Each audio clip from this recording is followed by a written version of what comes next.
ತೈಲ ಸಮುದ್ರಕ್ಕೆ Bharat entry. 14,000 kilometre ದೂರದಲ್ಲಿ ರಿಲಯನ್ಸ್ ONGC ಕ್ರಾಂತಿ. ಗಲ್ಫ್ ದೇಶಗಳಿಗೆ ಬಾಯ್ ಬಾಯ್, ಗುಡ್ ಬಾಯ್. ಸ್ನೇಹಿತರೆ, ಮಸ್ತ್ ಮಗ ಚಾನಲ್ಗೆ ಸ್ವಾಗತ. ನಾನು ಅಮರ್ ಪ್ರಸಾದ್. ಭಾರತದ ತೈಲ ಮಾರುಕಟ್ಟೆಯಲ್ಲಿ ಹೊಸ ಅಧ್ಯಾಯ ಶುರುವಾಗೋ ಲಕ್ಷಣ ಕಾಣಿಸ್ತಾ ಇದೆ.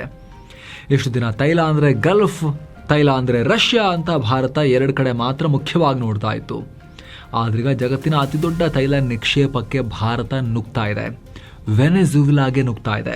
ಇಡೀ ಪ್ರಪಂಚದ ತೈಲದಲ್ಲಿ ಸುಮಾರು 17% ಇಟ್ಕೊಂಡಿರೋ ನೆಲಕ್ಕೆ ಭಾರತೀಯ ಕಂಪನಿಗಳು ನುಗ್ಗಿವೆ. ಅಲ್ಲಿ ತೈಲ ಉತ್ಪಾದನೆಗೆ ಭಾರಿ ಕಸರತ್ತು ಶುರು ಮಾಡಿವೆ. ರಿಲಯನ್ಸ್ ಆಲ್ರೆಡಿ ತರ್ತಾ ಇತ್ತಲ್ವ ಅಲ್ಲಿಂದ ತೈಲವನ್ನ, ಆದ್ರೆ ಈಗ ONGC ತಾನೇ ಅಲ್ಲಿ ತೋಡೋಕೆ ಮುಂದಾಗಿದೆ. ನಮ್ಮ ಸರ್ಕಾರಿ ಸ್ವಾಮ್ಯದ ಕಂಪನಿ. 2 ಬಾವಿಗಳು ನಮಗೆ ಬೇಕು, ಅಖಾಡಕ್ಕಿಳಿತು ONGC. ಸ್ನೇಹಿತರೆ, ONGC ಭಾರತದ ಅತಿದೊಡ್ಡ ಆಯಿಲ್ ಮತ್ತು ನ್ಯಾಚುರಲ್ ಗ್ಯಾಸ್ ಕಂಪನಿ. ದೇಶದಲ್ಲಿ ಉತ್ಪಾದನೆ ಆಗೋ ಒಟ್ಟು ಕಚ್ಚಾ ತೈಲದಲ್ಲಿ 71% ಹಾಗೂ 84% ನ್ಯಾಚುರಲ್ ಗ್ಯಾಸ್ ಈ ಒಂದೇ ಕಂಪನಿಯಿಂದ ಬರುತ್ತೆ. 15 ಬೇರೆ ಬೇರೆ ರಾಷ್ಟ್ರಗಳಲ್ಲೂ ಕೂಡ ಇವರು ತೈಲ ಬಾವಿಗಳನ್ನು ಆಪರೇಟ್ ಮಾಡ್ತಾರೆ ಲೀಸ್ಗೆ ತಗೊಂಡು. ಈಗ ಇದೇ ONGCಯ ಇಂಟರ್ನ್ಯಾಷನಲ್ ಬ್ರಾಂಚ್ ಆಗಿರೋ ONGC ವಿದೇಶ್ ವೆನೆಜುವೆಲಾದ ಸರ್ಕಾರಿ ತೈಲ ಕಂಪನಿ PDVSA ಜೊತೆಗೆ ಮಾತುಕತೆಗೆ ಇಳಿದಿದೆ. ಅಲ್ಲೂ ತನ್ನ ತೈಲ ಸಾಮ್ರಾಜ್ಯವನ್ನು ವಿಸ್ತರಿಸೋಕೆ ಪ್ಲಾನ್ ಹಾಕಿದೆ. ಹಾಗೆ ನೋಡಿದ್ರೆ ವೆನೆಜುವೆಲಾದಲ್ಲಿ ಮುಂಚಿನಿಂದಲೂ ONGC ಪ್ರೆಸೆನ್ಸ್ ಇತ್ತು. ONGC ಸ್ಯಾನ್ ಕ್ರಿಸ್ಟೋಬಲ್ ಅನ್ನೋ ಆಯಿಲ್ ಫೀಲ್ಡ್ನಲ್ಲಿ 40% ಪಾಲನ್ನು ಹೊಂದಿತ್ತು. ಇನ್ನೊಂದು ಫೀಲ್ಡ್ ಕ್ಯಾರಾಬೋಬೋ 1, ಇಲ್ಲಿ 31 ಬಿಲಿಯನ್ ಬ್ಯಾರಲ್ನಷ್ಟು ತೈಲ ರಿಸರ್ವ್ ಇದೆ. ಈ ದೊಡ್ಡ ಫೀಲ್ಡ್ನಲ್ಲೂ ONGC 11% ಶೇರನ್ನು ಹೊಂದಿತ್ತು. ಆದರೆ ಅಲ್ಲಿ ಸರಿಯಾಗಿ ತೈಲ ತೆಗೆಯೋಕೆ ಆಗ್ತಾ ಇರಲಿಲ್ಲ, ಯಾಕಂದರೆ ಅಮೆರಿಕದ ಕಾಟ ಇತ್ತು. ಅದ್ರ ಬಗ್ಗೆ ಆಮೇಲೆ ಎಕ್ಸ್ಪ್ಲೇನ್ ಮಾಡ್ತೀವಿ, ಹಿಂದೆ ಕೂಡ ನಾವು ಹೇಳಿದ್ದೇವೆ. ಸೊ ಈಗ ಇದೇ ಫೀಲ್ಡ್ಗಳನ್ನು ತನ್ನ ಕಂಟ್ರೋಲ್ಗೆ ತಗೊಳ್ಳೋಕೆ ONGC ಮುಂದಾಗಿದೆ. ಹೇಗೆ ಅಂದರೆ, ಸ್ಯಾನ್ ಕ್ರಿಸ್ಟೋಬಲ್ನಲ್ಲಿ 40% ಇದೆಯಲ್ಲ, ಅದು ಇನ್ನೂ 60% ಬಾಕಿ ಇರೋದು ನಮಗೆ ಕೊಟ್ಬಿಡಿ, 100% ನಾವೇ ಇದನ್ನು ಕೊಂಡ್ಕೊಳ್ತೀವಿ ಅಂತ. ಹಾಗೆ ಕ್ಯಾರಾಬೋಬೋದಲ್ಲಿ 71% ಶೇರ್ ನಮಗೆ ಕೊಡಿ ಅಂತ ಭಾರತ ಕೇಳ್ತಾ ಇದೆ, ONGC ಕೇಳ್ತಾ ಇದೆ. ಅದರಲ್ಲೂ ಕೂಡ ಈ ಸ್ಯಾನ್ ಕ್ರಿಸ್ಟೋಬಲ್ ಇದೆಯಲ್ಲ, ಅಲ್ಲಿ ONGC ಮತ್ತು PDVSA ಇಬ್ಬರೇ ಇರೋದು ಪಾಲುದಾರರು. ಆದರೆ ಕ್ಯಾರಾಬೋದಲ್ಲಿ ONGCಯ ಶೇರ್ 11% ಮಾತ್ರ ಇದ್ದರೆ, ನಮ್ಮದೇ ಇಂಡಿಯನ್ ಆಯಿಲ್ ಕಂಪನಿ 3.5% ಹಾಗೂ ಆಯಿಲ್ ಇಂಡಿಯಾ ಕಂಪನಿಗಳು ಕೂಡ 3.5% ಪಾಲನ್ನು ಹೊಂದಿವೆ. ಹಾಗೆ ಸ್ಪೇನ್ನ ರೆಪ್ಸೋಲ್ ಕಂಪನಿ 11% ಶೇರನ್ನು ಹೊಂದಿದೆ. ಹೀಗಾಗಿ ನಾವು ಬರೀ ತೈಲ ತೆಗೆಯಲ್ಲ, ಇದರ ಆಪರೇಷನ್ಸ್ ಹಾಗೂ ಫಿನಾನ್ಸ್ ಕಂಟ್ರೋಲ್ ಕಂಪ್ಲೀಟ್ ನಮಗೆ ಕೊಟ್ಬಿಡಿ, ನಾವು ನೋಡ್ಕೊತೀವಿ ಚೆನ್ನಾಗಿ, ನಿಮಗೂ ಕೂಡ ಚೆನ್ನಾಗಿ ಇನ್ಕಮ್ ಜನರೇಟ್ ಆಗುತ್ತೆ ಅಂತ ಭಾರತ ಹೇಳಿದೆ, ONGC ಹೇಳಿದೆ. ಅಮೆರಿಕಾಗೆ ಅರ್ಜಿ. ಎಸ್, ಆಧುನಿಕ ವಸಾಹತುಶಾಹಿ ರಾಷ್ಟ್ರ ಅಮೆರಿಕ ವೆನೆಜುವೆಲಾದಲ್ಲಿ ಅಧ್ಯಕ್ಷನನ್ನು ಹೊತ್ಕೊಂಡೋಗಿ ಕಿಡ್ನಾಪ್ ಮಾಡಿಟ್ಕೊಂಡು ವೆನೆಜುವೆಲಾನ ಕಂಟ್ರೋಲ್ ಇಟ್ಕೊಂಡಿರೋ ಕಂಟ್ರಿ ಅಮೆರಿಕ. ಅವ್ರ ಹತ್ರ ಪರ್ಮಿಷನ್ ಕೇಳಬೇಕು ನಾವೀಗ, ಬಿಡಿಸಿ ಹೇಳಬೇಕಾಗಿಲ್ವಾ? ಆಲ್ರೆಡಿ ಗೊತ್ತಾಗಿದೆ ನಿಮಗೀಗ. ಟ್ರಂಪ್ ಅಥವಾ ಅಮೆರಿಕದ ಕೈಗೊಂಬೆ ಸರ್ಕಾರ ಅಲ್ಲಿರೋದಲ್ಲಿ ಅಲ್ಲಿ ಯಾರು ತೈಲ ತೆಗಿಬೇಕು, ಯಾರನ್ನು ಒಳಗೆ ಬಿಡಬೇಕು, ಯಾರಿಗೆ ತೈಲ ಮಾರಬೇಕು, ಎಲ್ಲವನ್ನ ಅಮೆರಿಕ ಕಂಟ್ರೋಲ್ ಮಾಡ್ತಾ ಇದೆ. ಹಾಗೆ ನೋಡೋಕೆ ಹೋದರೆ ಮಾದಕ ವಸ್ತು ಕಳ್ಳ ಸಾಗಾಣಿಕೆ ಅದು ಇದು ಅಂತ ಟ್ರಂಪ್ 1000 ಕಾರಣ ಕೊಡ್ಬೋದು. ಆದರೆ ನಿಕೋಲಸ್ ಮಡೂರೋರನ್ನು ಕಿಡ್ನಾಪ್ ಮಾಡೋಕೆ ವೆನೆಜುವೆಲಾದ ತೈಲ ಸಂಪತ್ತನ್ನು ಕಂಟ್ರೋಲ್ ಮಾಡೋದು ಅಮೆರಿಕದ ಮುಖ್ಯ ಸ್ಟ್ರಾಟಜಿ. ಈಗ ಅಮೆರಿಕದ ದಕ್ಕಿದೆ. ಈಗ ಅಮೆರಿಕದ ಟ್ರೆಜರಿ ಡಿಪಾರ್ಟ್ಮೆಂಟ್ನ ಅಪ್ರೂವಲ್ ಇಲ್ಲದೆ ಯಾವ ವಿದೇಶಿ ಕಂಪ್ನಿನೂ ವೆನೆಜುವೆಲಾಗೆ ಹೋಗಿ ಆಪರೇಟ್ ಮಾಡೋಕ್ಕಾಗಲ್ಲ. ಇನ್ನೊಂದು ಸಪ್ರೇಟ್ ಕಂಟ್ರಿ ಆದರೂ ಅಮೆರಿಕ ದೊಡ್ಡ ನಾಯಕನ ಅಪ್ಪಣೆ ಬೇಕು. ಅದೇ ಕಾರಣಕ್ಕೋಸ್ಕರ ಈಗ ONGC ವೆನೆಜುವೆಲಾದಲ್ಲಿ ತೈಲ ಬಾವಿಗಳನ್ನು ಖರೀದಿ ಮಾಡೋಕ್ಕೆ ಅಥವಾ ಕಂಪ್ಲೀಟ್ ಕಂಟ್ರೋಲಿಗೆ ತಗೊಳಕ್ಕೆ ಅಮೆರಿಕದ ಅದರ ಲೈಸೆನ್ಸ್ಗೆ ಅಪ್ಲೈ ಮಾಡಿ ಗ್ರೀನ್ ಸಿಗ್ನಲ್ಗೆ ಕಾಯ್ತಾ ಕೂರೋ ಸಿಚುವೇಶನ್ ಇದೆ. ಇಲ್ಲಿ ಅಮೆರಿಕ ಇದನ್ನ ಓಕೆ ಮಾಡೋ ಚಾನ್ಸಸ್ ಕೂಡ ಜಾಸ್ತಿ ಇದೆ, ಯಾಕಂದ್ರೆ ಅವರಿಗೆ ದುಡ್ಡು ಬೇಕು, ಭಾರತಕ್ಕೆ ತೈಲ ಬೇಕು.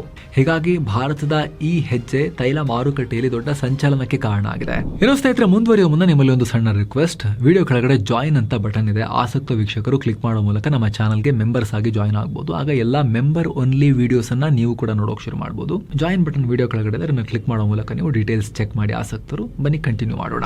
ಗಲ್ಫ್ ದೇಶಗಳಿಗೆ ಟಾಟಾ, ಭಾರತದ ದಾಹ ತೀರಿಸುತ್ತಾ ವೆನೆಜುವೆಲಾ.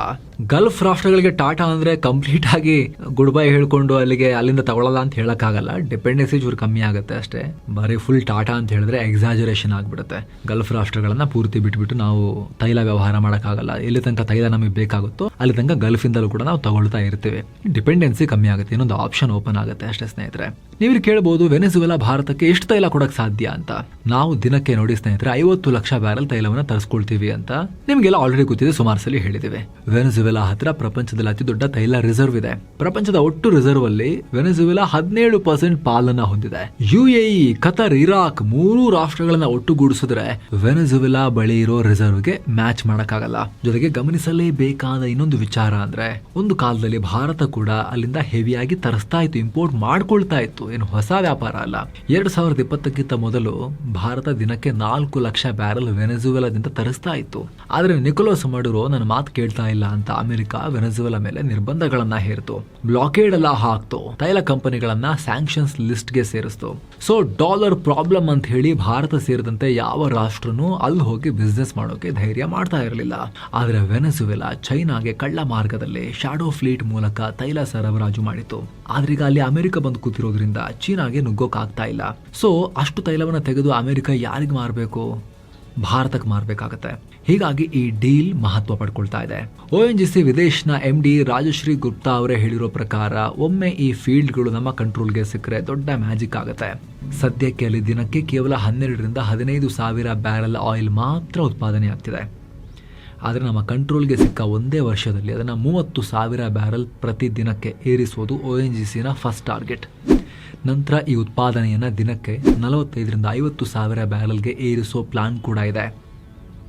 ಅಲ್ಲದೆ ಸದ್ಯ ಈ ತೈಲ ಬಾವಿಗಳಿಂದ ONGCಗೆ $500 ಮಿಲಿಯನ್ ಅಂದರೆ ಹತ್ತಿರ 4700 ಕೋಟಿ ರೂಪಾಯಿಗೂ ಅಧಿಕ ಡಿವಿಡೆಂಡ್ ಬರೋದು ಬಾಕಿ ಇದೆ.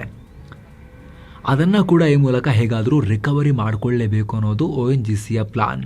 ಜಿಯೋಪಾಲಿಟಿಕ್ಸ್. ಇನ್ನು ಭಾರತ ವೆನೆಜುವೆಲಾಗೆ ಆಯಿಲ್ ತೋಡೋಕೆ ನುಗ್ತಾ ಇರೋದು ರಾಜಕೀಯವಾಗೂ ಕೂಡ ಮಹತ್ವ. ಯಾಕಂದರೆ ಯುಕ್ರೇನ್ ಯುದ್ಧ ಶುರುವಾದಾಗಿನಿಂದ ನಾವು ರಷ್ಯಾದಿಂದ ಕಮ್ಮಿ ರೇಟ್ಗೆ ಡಿಸ್ಕೌಂಟ್ ಪ್ರೈಸ್ಗೆ ತೈಲ ತರ್ತಾ ಇದ್ದೀವಿ. ಇದು ಅಮೆರಿಕ ಮತ್ತು ಯುರೋಪಿನ ರಾಷ್ಟ್ರಗಳಿಗೆ ಅವಾಗ ಕಣ್ಣು ಕುಗ್ತಾ ಇರುತ್ತೆ. ಅಮೆರಿಕನಾದರೂ ಸುಮ್ಮನಿರುತ್ತೆ, ಆದರೆ ಯುರೋಪಿಯನ್ ರಾಷ್ಟ್ರಗಳು ಸ್ವಲ್ಪ ಜಾಸ್ತಿ ಕಿರಿಕಿರಿ ಮಾಡ್ತಿರ್ತಾರೆ. ಸೊ ಇಂಟರ್ನ್ಯಾಷನಲಿ ಭಾರತದ ಬಾರ್ಗೇನಿಂಗ್ ಪವರ್ ಕಮ್ಮಿ ಆಗ್ತಿದೆ. ಸುಮ್ಮನೆ ತೈಲ ಕಂಪನಿಗಳಿಗೂ ಕೂಡ ಹೊರೆ ಆಗ್ತಿದೆ ನಮ್ಮದು. ಇಂಥ ಟೈಮ್ನಲ್ಲಿ ಅಮೆರಿಕವನ್ನು ಸಮಾಧಾನ ಮಾಡಬೇಕು, ಹಾಗೆ ನಮ್ಮ ಇಂಧನ ಕೊರತೆಯನ್ನು ಕೂಡ ನೀಗಿಸ್ಕೊಳ್ಬೇಕು ಅಂತ ಹೇಳಿದ್ರೆ ಅಮೆರಿಕ ಕಂಟ್ರೋಲ್ನಲ್ಲೇ ಇರೋ ತೈಲ ಬಾವಿಯನ್ನು ತಗೊಳ್ಳೋದು ಬುದ್ಧಿವಂತಿಕೆ. ಅಷ್ಟೇ ಅಲ್ಲ, ನಾವು ಅಮೆರಿಕದೊಂದಿಗೆ ಟ್ರೇಡ್ ಡೀಲ್ ಕೂಡ ಮಾಡ್ಕೊಳ್ತಾ ಇದ್ದೀವಿ. ಇಲ್ಲಿ ನಮ್ಮ ಬೇಡಿಕೆಗಳಿಗೆ ಅಮೆರಿಕನು ಮನ್ನಣೆ ಕೊಡಬೇಕು ಅಂದರೆ ಅವರಿಗೂ ನಾವೇನಾದರೂ ಪ್ರತಿಫಲ ಕೊಡಬೇಕಾಗತ್ತೆ. ಎಲ್ಲಕ್ಕಿಂತ ಹೆಚ್ಚಾಗಿ ಭಾರತ ಗಲ್ಫ್ ಡಿಪೆಂಡೆನ್ಸಿಯನ್ನು ಕಮ್ಮಿ ಮಾಡಬೇಕಾಗಿದೆ. ಯಾಕಂದರೆ ಈಗ ನಮಗೆ ದೊಡ್ಡ ಪ್ರಮಾಣದಲ್ಲಿ ತೈಲ ಬರೋದು ಎಲ್ಲಿಂದ? ಗಲ್ಫ್ನಿಂದ. ಆದರೆ ಈ ಜಾಗ ಯಾವತ್ತೂ ನೆಮ್ಮದಿಯಾಗಿಲ್ಲ. ಈ ವಿಶಾಲ ಭಾರತಕ್ಕೆ ದಿನಬೆಳಗಾದರೆ ಲಕ್ಷಾಂತರ ಬ್ಯಾರಲ್ ಆಯಿಲ್ ಬೇಕು. ಯುದ್ಧ ಶುರುವಾದರೆ ದೇಶ ನಿಲ್ಸೋಕ್ಕಾಗತ್ತಾ? ನಾವಿಲ್ಲಿ ಜನ ಎಲ್ಲ ತಲೆ ಮೇಲೆ ಥಂಡಿ ಹೊಟ್ಟೆ ಹಾಕೊಂಡು ಮಲ್ಗೋಕ್ಕಾಗತ್ತಾ ಸೈಡಲ್ಲಿ ಹೋಗಿ? ಹಾರ್ಮುಜ್ ಜಲಸಂಧಿಯನ್ನು ಯಾವಾಗ ಮುಚ್ತಾರೆ ಇವ್ರದ್ದು ಬುದ್ಧಿಗೇಡಿ ಯುದ್ಧಗಳಿಂದ ಅಂತ ಹೇಳೋಕ್ಕಾಗಲ್ಲ. ಹೀಗಾಗಿ ಭಾರತ ಗಲ್ಫ್ ಅವಲಂಬನೆಯನ್ನು ಸ್ವಲ್ಪ ಕಮ್ಮಿ ಮಾಡ್ಕೊಳ್ಳೋಕೆ ಬೇರೆ ಕಡೆ ಆಯಿಲ್ ಹುಡುಕಬೇಕು. ಹಾಗೆ ನೋಡಿದ್ರೆ 2026 ಜೂನ್ ತಿಂಗಳ ಲೇಟೆಸ್ಟ್ ಡೇಟಾ ಪ್ರಕಾರ ಭಾರತಕ್ಕೆ ವೆನೆಜುವೆಲಾದಿಂದ ಬರ್ತಿರೋ ತೈಲ ಗಣನೀಯವಾಗಿ ಜಾಸ್ತಿ ಆಗಿದೆ. ಕೆಲವೇ ಸಾವಿರ ಬ್ಯಾರಲ್ಗಳಿಂದ ಈಗ 4 ಲಕ್ಷ ಬ್ಯಾರಲ್ಗೆ ಏರಿಕೆಯಾಗಿದೆ. ಈ ಮೂಲಕ ಈಗ ವೆನೆಜುವೆಲಾ ಭಾರತಕ್ಕೆ ತೈಲ ಪೂರೈಸೋ ಜಗತ್ತಿನ 3 ಅಥವಾ 4ನೇ ಅತಿ ದೊಡ್ಡ ಪೂರೈಕೆದಾರರ ಪ್ಲೇಸಿಗೆ ಬಂದಿದ್ದುಕೊಂಡಿದೆ. ಇವಾಗ ಯಾರು ಖರೀದಿ ಮಾಡ್ತಿದ್ದಾರೆ? ಅಲ್ಲಿ ಅಂಬಾನಿಯ ರಿಲಯನ್ಸ್ ಆಲ್ರೆಡಿ ಎಂಟ್ರಿ ಆಗಿದೆ. ಕಳೆದ ಏಪ್ರಿಲ್ ತಿಂಗಳಲ್ಲೇ ಇದೇ PDVSA ಕಂಪನಿಯೊಂದಿಗೆ ರಿಲಯನ್ಸ್ ಒಪ್ಪಂದ ಮಾಡಿಕೊಂಡಿದೆ. ಲಕ್ಷ ಬ್ಯಾರಲ್ ತೈಲವನ್ನು ಅವರು ತಗೊಂಬಂದು ರಿಫೈನ್ ಮಾಡ್ತಿದ್ದಾರೆ. ಗುಜರಾತ್ನ ಜಾಮ್ನಗರ್ ರಿಫೈನರಿಯಲ್ಲಿ ವೆನೆಜುವೆಲಾದ ಹೆವಿ ಕ್ರೂಡನ್ನು ರಿಫೈನ್ ಮಾಡೋ ಎಬಿಲಿಟೀಸ್ ಇದೆ. ಈಗ ಅಲ್ಲಿಗೆ ನಮ್ಮ ಇನ್ನಷ್ಟು ಕಂಪನಿಗಳು ಹೋದರೆ, ONGC ಅಂತ ದೊಡ್ಡ ಕಂಪ್ನಿನೂ ಹೋದರೆ, ಸರ್ಕಾರಿ ಕಂಪ್ನಿನೂ ಹೋದರೆ, ONGC ಅವರು ತೋಡ್ ತೆಗೆದಂಗೂ ಕೂಡ ರಿಲಯನ್ಸ್ ಅವರು ತಂದು ರಿಫೈನ್ ಮಾಡೋಕೆ ಈಸಿ ಆಗುತ್ತೆ. ಈ ಬಗ್ಗೆ ನಿಮ್ಮ ಒಪಿನಿಯನ್ ಏನು ಸ್ನೇಹಿತರೆ? ಮಿಸ್ಸಿಲ್ಲದೆ ಕಾಮೆಂಟ್ ಮಾಡಿ ತಿಳಿಸಿ. ಹಾಗೆ ಕಡೆದಾಗಿ ಮತ್ತೆ ರಿಮೈಂಡರ್, ವಿಡಿಯೋ ಕೆಳಗಿರೋ ಜಾಯಿನ್ ಬಟನ್ ಮೂಲಕ ಆಸಕ್ತ ವೀಕ್ಷಕರು ನಮ್ಮ ಚಾನಲ್ನ ವರ್ಕ್ ನಿಮಗೆ ಇಷ್ಟ ಆಗ್ತಾ ಇದ್ದರೆ ಜಾಯಿನ್ ಬಟನ್ ಮೂಲಕ ಚಾನಲ್ ಮೆಂಬರ್ಸ್ ಆಗಿ ಜಾಯಿನ್ ಆಗ್ಬೋದು. ಜಾಯಿನ್ ಬಟನ್ ಮೇಲೆ ವಿಡಿಯೋ ಕೆಳಗಡೆ ಕ್ಲಿಕ್ ಮಾಡೋ ಮೂಲಕ ನೀವು ಡೀಟೇಲ್ಸ್ ಚೆಕ್ ಮಾಡ್ಬೋದು. ಮತ್ತೆ ಭೇಟಿ ಆಗ್ತಿರೋಣ. ನಮಸ್ಕಾರ.